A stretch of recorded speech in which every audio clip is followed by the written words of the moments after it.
মাওলানা ভাসানী বলছিল যে শেখ মুজিবুর রহমান, তুমি একটা বিপ্লবী সরকার গঠন করো। বাংলাদেশে নয়, ভারতে বসে 7 তারিখের নির্বাচনের আগে সে ব্রিফ করেছে তাদের।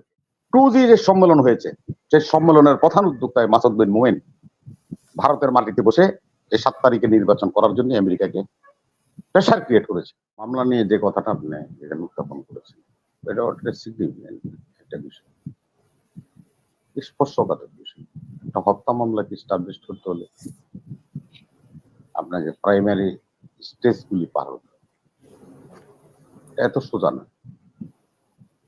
এটা সুরতল রিপোর্ট থাকতে হবে, একটা পোস্টমর্টম থাকতে হবে, ভিসেরা টেস্ট থাকতে হবে, এবং প্রত্যক্ষদর্শীর সাক্ষী থাকতে হবে। সবকিছু মিলিয়ে একটা মামলা এস্টাবলিশ করতে হবে। আমার বন্ধুরা যারা এখন মামলা নিয়ে কথা বলছেন, আমি মনে করি এই মামলাগুলোতে সরকারের আমলে হচ্ছে। আমি সেহেতু দায়ভার সরকারকে, অজ্ঞাতে হোক বা জানা হোক না জানা হোক। আমি একটা কথা বলতে চাই, যারা এখন মামলা করার জন্য অত্যন্ত উৎসাহী বা মামলা করতে চান বা মামলা করতেছেন,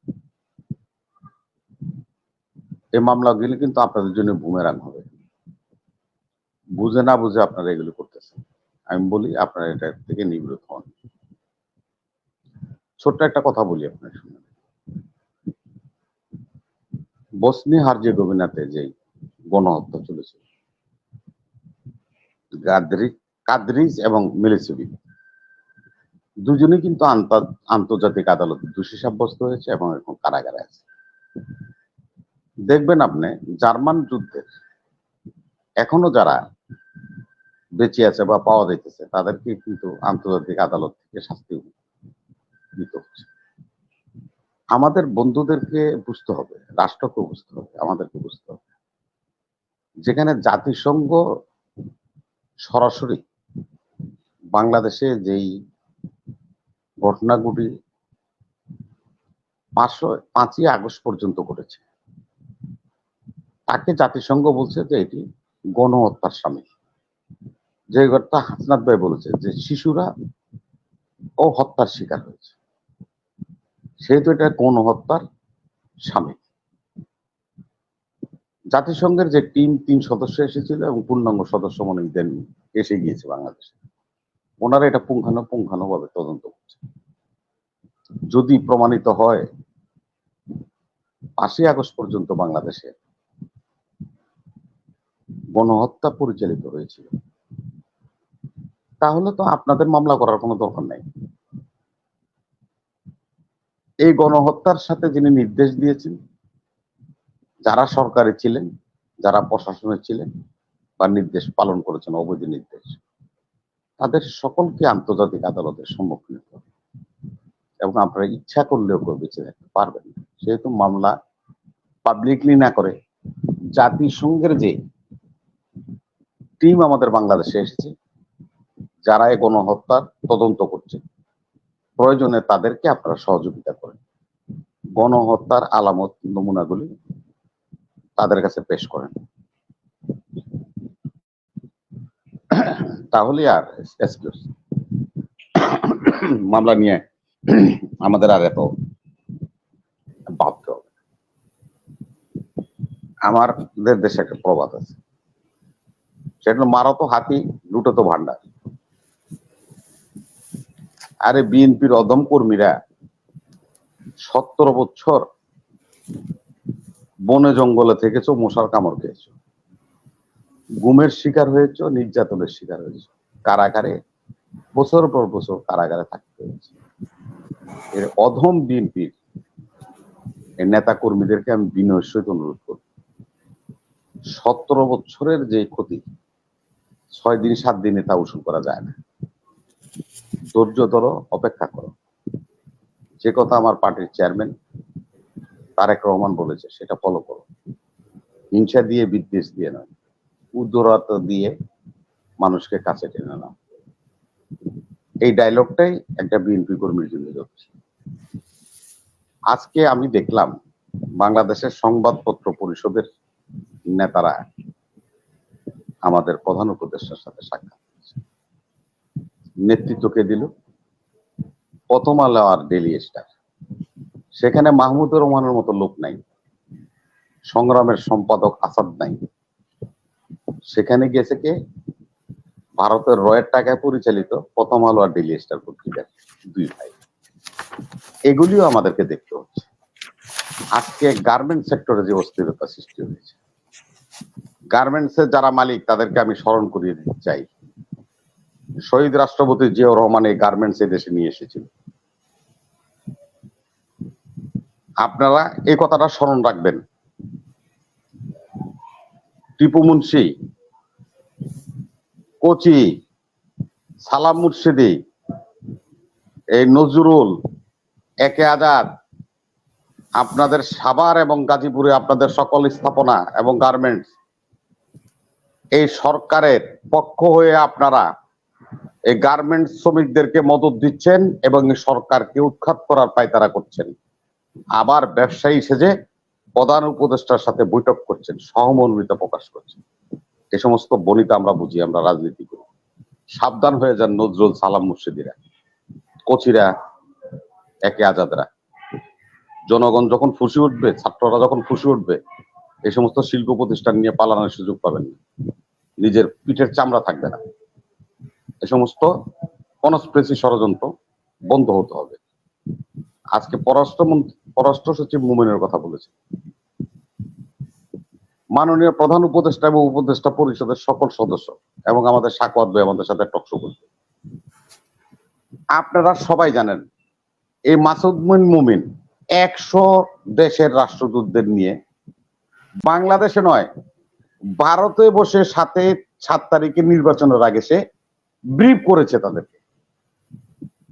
2G যে সম্মেলন হয়েছে, সেই সম্মেলনের প্রধান উদ্যোক্তায় মাসুদ বিন মোমিন ভারতের মাটিতে বসে এই 7 তারিখে নির্বাচন করার জন্য আমেরিকাকে প্রেসার ক্রিয়েট করেছে। এবং যে গণহত্যা 5 তারিখ থেকে 15 তারিখ থেকে শুরু হয়েছিল 5 তারিখ পর্যন্ত, 3 তারিখে এই মাসুদ বিন মোমিন সকল বিদেশি রাষ্ট্রদূতদেরকে ডেকে পদ্মাতে বসে ব্রিফ করেছে। বিটিভি পুড়ে গিয়েছে, মেট্রো রেল পুড়ে গিয়েছে, ওটা ভেঙে দিয়েছে, এটা জ্বালিয়ে দিয়েছে। সাইদার মুখ দুজে মরছিল, এই কথা একবার কেউ মুখ দিয়ে বলছিল? তার মতো লোককে 1 মাস পর্যন্ত আপনারা ডেমনস্ট্রেশন কেন করলেন? কেন তাকে এই পররাষ্ট্র মন্ত্রণালয়ে বসায় রাখি? এত বড় একজন অপরাধী, এখনো তাকে কেন কাস্টডি করা হচ্ছে না? জাতি তো এগুলি জানতে চায়, জাতির কাছে প্রশ্ন এগুলি। আপনারা কোন, আমি যদি সোনালী ব্যাংকে 1 লাখ টাকা লোন নিই, কত পার্সেন্ট ভাই সুদ দিতে হয়? 13% ইন্টারেস্ট দিতে হয়। এটা তো বাংলাদেশ ব্যাংকের নিয়ম। তো ইসলামী ব্যাংকের থেকে যদি আমি 1 লাখ টাকা নিই, তা আমার কত দাম লাগবে? এই 13% দিতে দেওয়া লাগবে নাকি? তাহলে ইসলামী ব্যাংকে সুদ খায় না, এটা জায়েজ। সোনালী ব্যাংকে সুদ খায়। এখন আপনারা যারা ছাপাই গান, আপনাকে ছেলে মেয়ে যদি মানারত ইউনিভার্সিটিতে পড়তো তাহলে বুঝতে পারতেন। আমাদের আত্মীয় স্বজনের ছেলে মেয়েরা মানারত ইউনিভার্সিটিতে পড়ে, সেশন ফি সহ ভর্তি ফি 7 লক্ষ টাকা। প্রতিটা সেমিস্টারে 3 মাসের সেমিস্টারে 60,000 করে টাকা দিতে হয়। বাংলাদেশের যতগুলি তামিরুল মিল্লাত মাদ্রাসা আছে, সেখানে যান, ভর্তি ফি সেশন ফি কত? আশ্চর্য হয়ে যাবেন যে এই সেশন ফি শুনলে তামিরুল মিল্লাতে মাদ্রাসায়, সেখানে ব্যবসা করা হয়, গলা কাটা হয়। তারা আপনার কাছে খুব ভালো, আর আপনারা এখানে এসে ছাপাই কেন? সবার কথাটাই বলবেন, আমি আমার দলের কথাও তো বলছি। RSS বলেন, বজরং পার্টি বলেন, শিবসেনা বলেন, তারা কি চায়? অখণ্ড ভারত চায়। জামাতে ইসলামী বাংলাদেশ কি চায়? ইসলামী শাসন কায়েম করতে চায়। তো হিন্দুরা কই যাবে? বৌদ্ধরা, খ্রিস্টানরা, গারো, হাজং, চাকমা, তিরপাড়া এরা কোথায় যাবে? এই এক কথা কইয়া শেখ মুজিবুর রহমান গন্ডগোল লাগাই দিছিল সংসদে, আমরা সবাই বাঙালি। এই ত্রিদিব রায় পদত্যাগ করে সন্তুল্লাহ আমরার বাবা ভারতে যায় এই আপনার সশস্ত্র বাহিনী তৈরি করছিল। জিয়াউর রহমান এসে বলছিল যে না, জন্মসূত্রে বাঙালি হলে আমরা সকলে বাংলাদেশী। তারপরে এই আগুন নিভেছিল। মাওলানা ভাসানী বলছিল, হে শেখ মুজিবুর রহমান এইভাবে বলতো ভাসানী সাহেব, যে শেখ মুজিবুর রহমান তুমি একটা বিপ্লবী সরকার গঠন করো, তুমি দলীয় সরকার করো না। শেখ মুজিবুর রহমান কি তার কথা রাখছিল? 1970 সালে জাগরে আমরা নির্বাচিত করছিলাম পাকিস্তান জাতীয় পরিষদের সংসদ সদস্য, তাদেরকে দিয়ে উনি এই কামাল হোসেন দিয়ে কপিরাইটের সংবিধান বানাইছে। এটা তো ভারতের সংবিধান, এটা কপিরাইট করছে। তার ফলশ্রুতিতে কি হয়েছে? 75-এ ওনাকে প্রাণ দিতে হয়েছে, ওনার পরিবারকে প্রাণ দিতে হয়েছে। মানে নাই তো, আপনি বিপ্লবের মাধ্যমে সরকার হয়েছেন, বিপ্লবী সরকার গঠন করে ইসারা অন্তর্বর্তীকালীন কেয়ারটেকার ইত্যাদি ফালাই দেন এই সমস্ত সংবিধান। এটা কাটতে কাটতে ছিটতে ছিটতে এই যে আমরা রাজনৈতিক দলগুলি নিজেকে সুবিধার জন্য পোস্টমর্টম করতে করতে এই সংবিধানের কিচ্ছু নেই। 153 আর্টিকেল বুয়া হয়ে গেছে সব। নতুন করে সংবিধান বানান, বানায় জাতির দিয়ে যান। সংস্কার পদোন্নতি, বঞ্চিত, এটা কি সংস্কার? এ সংস্কার না তো। সংস্কার করতে হবে আইন বিভাগের, সংস্কার করতে হবে নির্বাচন বিভাগের, সংস্কার করতে হবে অর্থ বিভাগের, সংস্কার করতে হবে পুলিশ বিভাগের, বিভিন্ন বিভাগগুলি। এটা করতে কতদিন লাগবে? 6 মাস, 9 মাস, 1 বছর? রোডম্যাপ তো চাইতেই পারে। 111 সরকার যখন এসেছিল ফখরুদ্দিন মইনুদ্দিন, এদেশের অনেক মানুষের রোজা রাখছে, তাদের জন্য দোয়া করছে মসজিদে মসজিদে। আর এখন আমেরিকা পয়সা রয়েছে, নিজের দেশে আইতে পারে না ফখরুদ্দিন মইনুদ্দিন। সে অবস্থা হোক আমরা চাই। আমরা চাই জীবিত ইউনূসের গলায় মালা, ফুলের মালা পরক চাই না। মৃত ইউনূস তার কবরে ফুলে ফুলে চেয়ে যাবে, আমরা সেটা আশা করি। রাজনৈতিক দল হিসাবে আমাদের পূর্ণ সমর্থন ডক্টর ইউনূস এবং তার গভর্নমেন্টের উপর আছে। তবে দ্রুত আপনি স্যার এই সংবিধানটারে একটু বাতিল করেন, নাইলে এই সংবিধানে লেখা আছে এই 74 আর্টিকেলে যে স্পিকার পদত্যাগ করলো, পরবর্তী স্পিকার পদত্যাগ হয় না। পরবর্তী সংসদ গঠিত হবে, উনি সংসদ সদস্যদের ওথ পড়াবেন, প্রথম সেশনে উনি প্রিসাইড করবেন, তারপরে উনি বের হয়ে যাবেন, নতুন স্পিকার নির্বাচিত হবে, সেই সংসদ চালাবে। এটা হলে এই সংবিধান বলে 74 আর্টিকেলে। এটা যদি আপনি রাখেন, এই পদত্যাগ নাটক আপনার ঘাড়ে চাপবে।